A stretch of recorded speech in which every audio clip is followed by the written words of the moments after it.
There's a chart I saw recently that I can't get out of my head. A Harvard business professor and economist asked more than 5,000 Americans how they thought wealth was distributed in the United States. This is what they said they thought it was. Dividing the country into 5 rough groups of the top, bottom, and middle 3 20% groups, they asked people how they thought the wealth in this country was divided. Then he asked them what they thought was the ideal distribution, and 92%, that's at least 9 out of 10 of them, said it should be more like this. In other words, more equitable than they think it is. Now that fact is telling, admittedly, the notion that most Americans know that the system is already skewed unfairly. But what's most interesting to me is the reality compared to our perception. The ideal is as far removed from our perception of reality as the actual distribution is from what we think exists in this country. So ignore the ideal for a moment. Here's what we think it is again. And here is the actual distribution. Shockingly skewed. Not only do the bottom 20% and the next 20%, the bottom 40% of Americans barely have any of the wealth. I mean, it's hard to even see them on the chart. But the top 1% has more of the country's wealth than 9 out of 10 Americans believe the entire top 20% should have. Mind-blowing.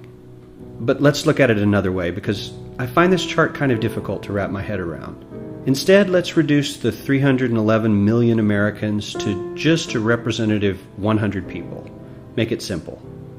Here they are: teachers, coaches, firefighters, construction workers, engineers, doctors, lawyers, some investment bankers, a CEO, maybe a celebrity or two. Now let's line them up according to their wealth. Poorest people on the left, wealthiest on the right, just a steady row of folks based on their net worth. We'll color code them like we did before based on which 20% quintile they fall into.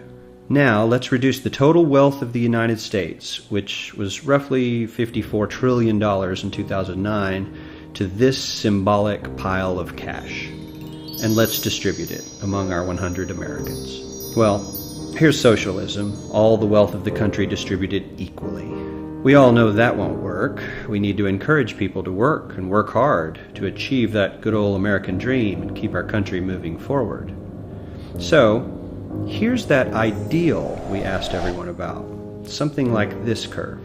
This isn't too bad. We've got some incentive, as the wealthiest folks are now about 10 to 20 times better off than the poorest Americans. But hey, even the poor folks aren't actually poor, since the poverty line has stayed almost entirely off the chart. We have a super healthy middle class with a smooth transition into wealth. And yes, Republicans and Democrats alike chose this curve. 9 out of 10 people, 92%, said this was a nice, ideal distribution of America's wealth. But let's move on. This is what people think America's wealth distribution actually looks like. Not as equitable, clearly, but for me, even this still looks pretty great. Yes, the poorest 20 to 30% are starting to suffer quite a lot compared to the ideal, and the middle class is certainly struggling more than they were, while the rich and wealthy are making roughly 100 times that of the poorest Americans, and about 10 times that of the still healthy middle class. Sadly, this isn't even close to the reality. Here is the actual distribution of wealth in America.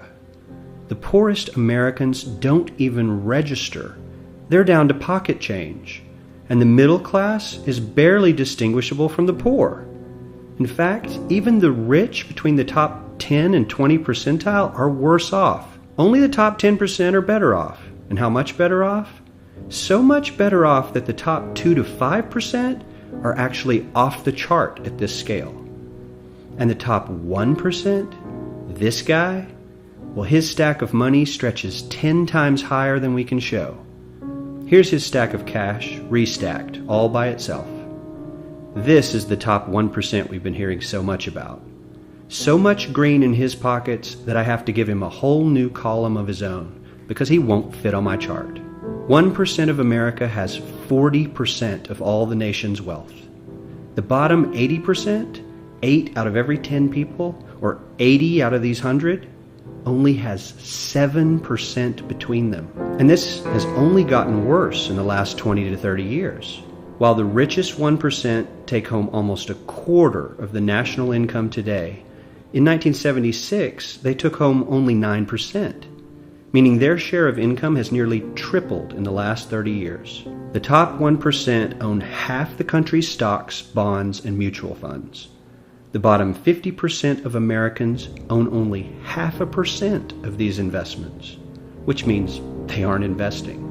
They're just scraping by. I'm sure many of these wealthy people have worked very hard for their money. But do you really believe that the CEO is working 380 times harder than his average employee? Not his lowest paid employee, not the janitor, but the average earner in his company. The average worker needs to work more than a month to earn what the CEO makes in 1 hour. We certainly don't have to go all the way to socialism to find something that is fair for hardworking Americans. We don't even have to achieve what most of us consider might be ideal. All we need to do is wake up and realize that the reality in this country is not at all what we think it is.